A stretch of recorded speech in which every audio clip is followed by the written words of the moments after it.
ఖరీఫ్ ముగుస్తోంది. రాష్ట్రంలో భిన్న వాతావరణం నెలకొంది. కొన్ని ప్రాంతాల్లో వర్షాలు అధికంగా ఉన్నాయి. మరికొన్ని ప్రాంతాల్లో వర్షాభావ పరిస్థితులు నెలకొన్నాయి. అయితే ఏటా ఈ సమయానికి ప్రభుత్వం నుంచి సాగు సాయం అందేది. రైతు భరోసా పేరిట 5 సంవత్సరాలుగా వైసీపీ సర్కార్ సాయం అందించింది. కేంద్ర ప్రభుత్వం అందించే 6,000తో కలుపుకుని 13,500 అందిస్తూ వచ్చింది. వాస్తవానికి 2019 ఎన్నికలకు ముందు జగన్ ఏటా సాగు ప్రోత్సాహం కింద రైతులకు 15,000 రూపాయలు సాయం అందిస్తానని ప్రకటించారు. కేంద్రంతో పని లేకుండా ఈ మొత్తాన్ని అందిస్తానని చెప్పుకొచ్చారు. తీరా అధికారంలోకి వచ్చాక మాట మార్చారు.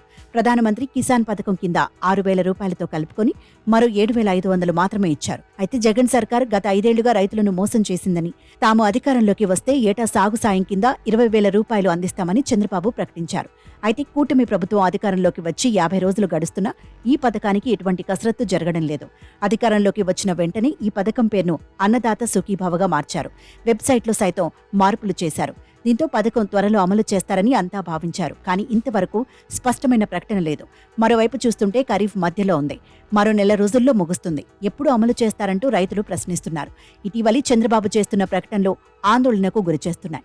రాష్ట్ర ఆర్థిక పరిస్థితి బాగాలేదని, వైసీపీ సర్కారు ఏపీని అప్పుల కుప్పగా మార్చేసిందని చెప్పుకొస్తున్నారు. శ్వేతపత్రాలు విడుదల చేసి గణాంకాలతో సహా వివరిస్తున్నారు. రాష్ట్ర ఆర్థిక పరిస్థితి దృష్ట్యా సంక్షేమ పథకాలు ఎలా అమలు చేయాలో తెలియడం లేదని ఆవేదన వ్యక్తం చేస్తున్నారు. దీంతో సంక్షేమ పథకాలపై ఆశలు పెట్టుకున్న ప్రజలు నీరుగారిపోతున్నారు. పథకాలను అమలు చేస్తారా లేదా అంటూ ఆందోళన చెందుతున్నారు. సాగు పెట్టుబడి అందకపోగా బ్యాంకుల నుంచి రుణాలు సైతం ఆశించిన స్థాయిలో దక్కడం లేదు. ఏటా ఈ సమయానికి బ్యాంకులు పెద్ద ఎత్తున రుణాలు ఇచ్చేవి. రైతు భరోసాతో పాటు పీఎం కిసాన్ నిధులు పడేవి. దీంతో సాగు పెట్టుబడి కొంతవరకు సమకూరేది. కానీ ఈ ఏడాది ఆ పరిస్థితి లేదు. అన్నదాత సుఖీభవ అంటూ పథకం పేరు మార్చి ఊరుకుంది కూటమి ప్రభుత్వం. కనీసం దాని గురించి ప్రస్తావన లేదు.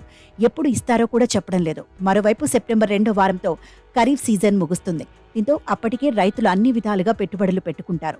ప్రభుత్వం నుంచి సాయం లేకపోవడంతో రైతులు ప్రైవేటు దళార్ల వద్ద, వ్యాపారుల వద్ద అప్పులు చేశారు. అయితే ప్రస్తుతం రాష్ట్ర ప్రభుత్వం ఓటాన్ బడ్జెట్ను ప్రవేశపెట్టింది.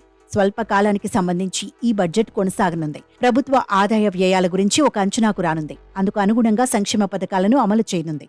ఈ లెక్కన వచ్చే జనవరి తర్వాత రబీ సీజన్కు అన్నదాత సుఖీభావ మొత్తాన్ని వేయనుంది. సంక్రాంతి తర్వాతే సాగు ప్రోత్సాహం అందే అవకాశం ఉందని అధికార వర్గాలు సైతం చెబుతున్నాయి.